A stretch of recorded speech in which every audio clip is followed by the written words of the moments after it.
We're here today amidst the first documented case of the contagious COVID variant in Brazil. We're here today amidst the first documented case of the contagious Brazil COVID in Brooklyn. And this is serious because it's sort of the canary in the coal mine. Now, we're doing very well on producing the vaccines and now distributing the vaccines. On Friday, I was here with Mr. Zeitz, who's in charge of getting this vaccine out, and we announced more than 200 new places, community health centers, that will distribute the vaccine clearly and easily for people. You don't have to go to a hospital, you don't have to wait online, it's right in your neighborhood.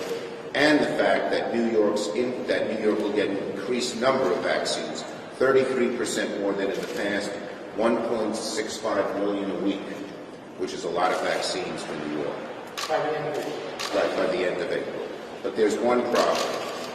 Too many people are still afraid of getting the vaccine, of taking the vaccine. If people are afraid of taking the vaccine, it will delay our ability to beat COVID back. So we're here today to call on the CPC to quickly distribute $1 billion and create an ad blitz to educate the consumer and the public, to conduct outreach and build more confidence that the vaccine is not only effective but has no notable side effects for the vast majority of people. And I'm asking the CDC to pay a particular attention to New York, to launch a campaign that educates, reaches out, and shows people why they should be taking the vaccine. If we don't do that, all the vaccines in the world sitting on the shelf or even on the shelves of community health centers, hospitals, and pharmacies won't do any good. So we need an education campaign. And the education campaign should be simple. It simply should say, don't be afraid. The dangers of getting COVID if you don't take the vaccine are many, many more times the dangers of any side effect. This vaccine has been tested over and over and over again. It is now in the arms of tens of millions of people, and there have been no side effects. I tell people my parents are 97 and 92.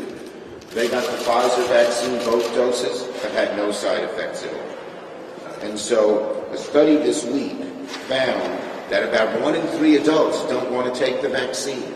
That will be devastating. Even frontline health workers don't want to take the vaccine. The CDC needs to pay particular attention to them to make sure that they're educated and they get the vaccine. It's thrilling, it's very good that people won't have to wait for vaccines in a few weeks, that everyone who wants one will be able to get one.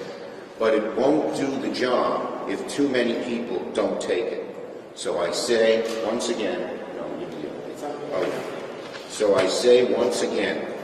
don't be afraid. This vaccine will not hurt you and will do a lot of good. There's a lot of misinformation about the vaccine online, spread by people for whatever purpose are spreading misinformation. But all people have to do is talk to their friends who have had it, and they will know that it is legitimate and good to take the vaccine. Some other people are just afraid of vaccines in general, not of this COVID vaccine. But vaccines are they hurt much less. The needles are much thinner, they go in and out. I remember when I was a kid, I was very much afraid of what we called a shot, penicillin shot or something. But in those days, the needles were thick, and when they went into your arm, they hurt. These hardly hurt at all. So you shouldn't be afraid of the side effects. You shouldn't be afraid that it will hurt. It doesn't hurt very much at all, and people should get the vaccine. We need the CDC to make sure doctors reach out to all their patients who haven't had the vaccine, that hospitals reach out, that healthcare workers reach out, that educators reach out. Everyone, there has to be a massive education campaign for us to successfully eradicate COVID. And if a third or even 20% of Americans don't take it, it could make it much harder to overcome this awful disease and get life back to normal. So again, I would plead with all New Yorkers, take the vaccine. I would tell the CDC we need an education campaign here in New York quickly. We need outreach, we need education, and we need key people to understand that the vaccine has very few harmful side effects. Detail out what $1 billion blitz could look like. Yes. You should say $1 billion blitz could look like, and then Where is it? it's on page. Yes, sir.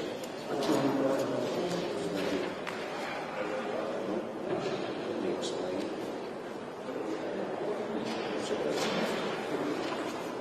There you go. Okay.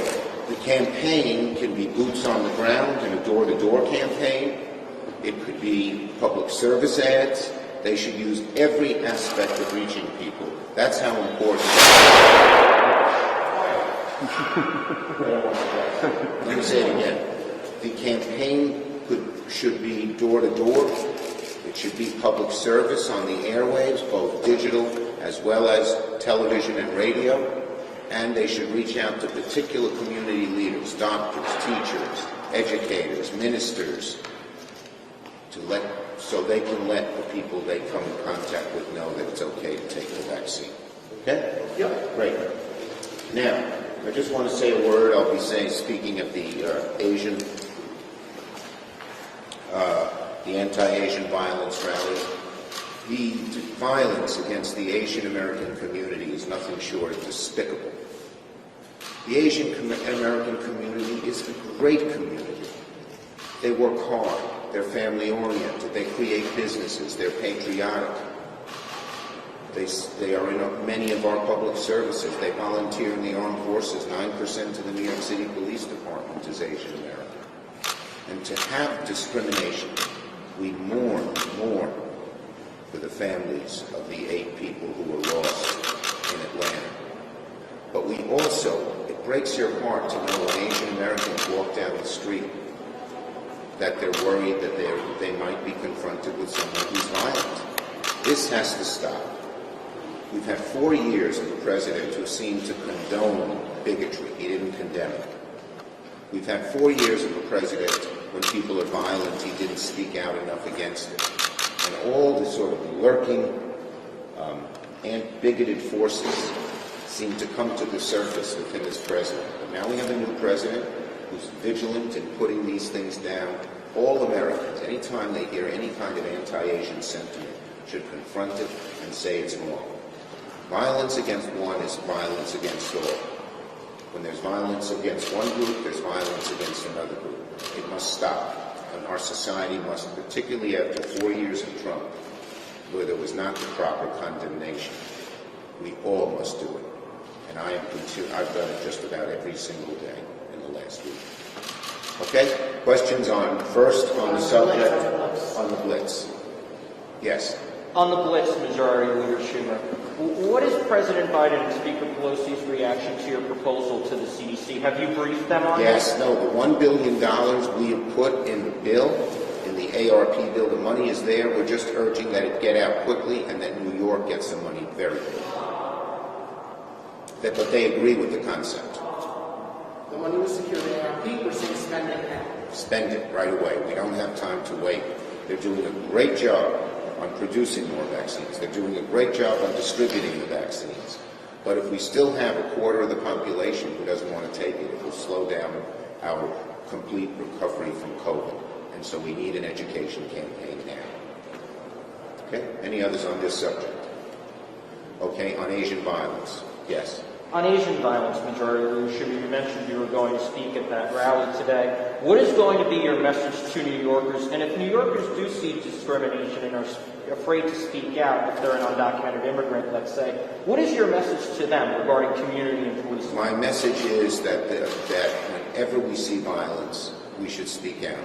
If people are afraid to speak out publicly, they should let the authorities know and their identities will be protected.